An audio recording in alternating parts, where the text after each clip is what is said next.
எண்ணெய் ஊற்றிக்கணும். எண்ணெய் இல்லைங்க, palm oil. Okay, palm oil ஊற்றிக்கலாம், கடலெண்ணெய் ஊற்றிக்கலாம். அப்புறம் கடுகு போட்டுக்கலாம். நல்லா தெளிக்குதான்.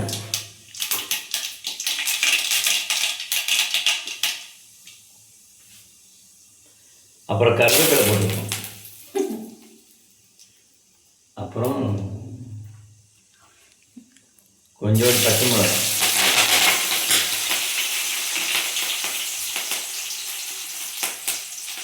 அப்புறம் நறுக்கி வச்ச நான் பெரிய வெங்காயம் போட்டிருக்கேன், நீங்கள் சின்ன வெங்காயம் போட்டுக்கோங்க, அதான் நல்லாயிருக்கும். ஓகேவா?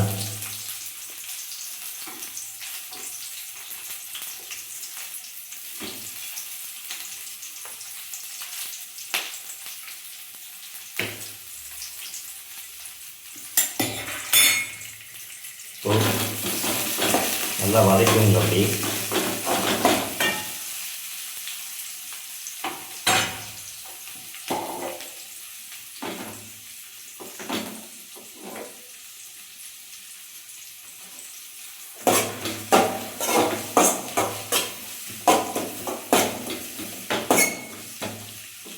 உலகத்திலே சேனலில் சேமியா கிண்டுவது எப்படின்னு வீடியோ போட்ட முதல்ல நான் ஒருத்தன் தான். ஓகேவா? ஆனால் நாங்கள் வீடியோ போடுவோம். ஓகே, ஏன்னா வாட்ச் வருஷம் வரணும்ல, அதுக்காக. ஓகே, நல்லா இது பண்ணிக்கோங்க. தக்காளி போட்டுக்கலாம், தக்காளி தேவைன்னா தக்காளி போட்டுக்கலாம். ஓகே,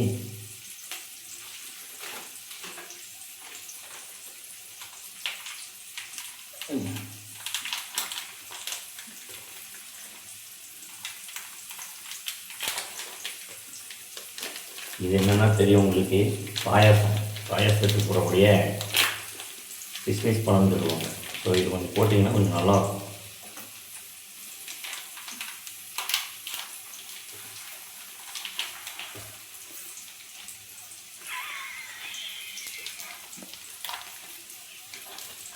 ஸோ இது முந்திரி பருப்பு, இது கொஞ்சம் போட்டுக்கலாம்.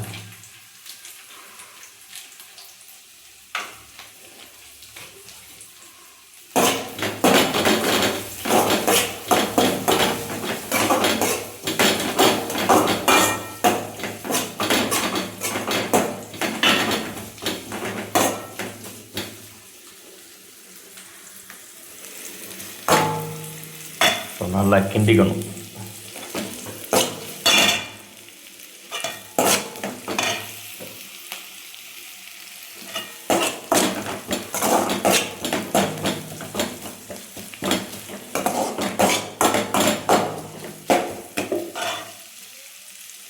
எண்ணெய் இந்த அளவுக்கு போதும். ஓகேவா?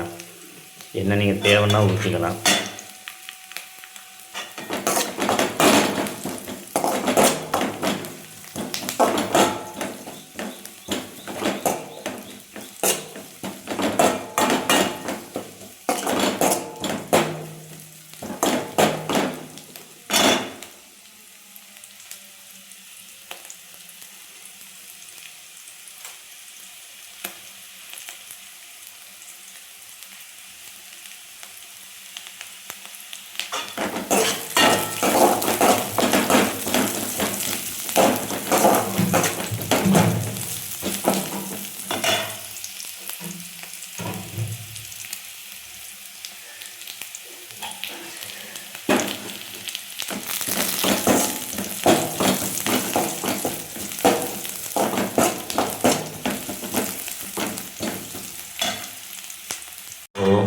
சேமியாவை போட்டாச்சு, தண்ணி அளவை வச்சு சேமியா போட்டாச்சு.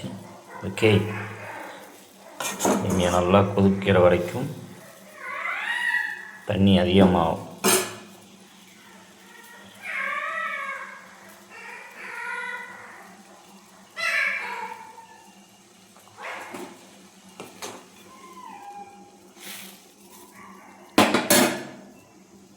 ஸோ பாருங்கள், தண்ணி அளவை வச்சு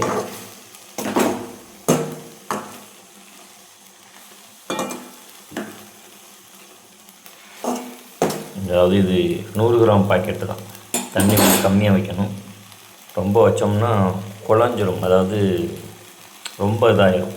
ஸோ தண்ணி அளவை வச்சு தான் நம்ம சேமியா கிண்டணும். ஓகே, சேனலை பிடிச்சா சப்போர்ட் பண்ணிக்கோங்க. நானும் சமையல் குறிப்பு வீடியோ போட்டுட்டேன்.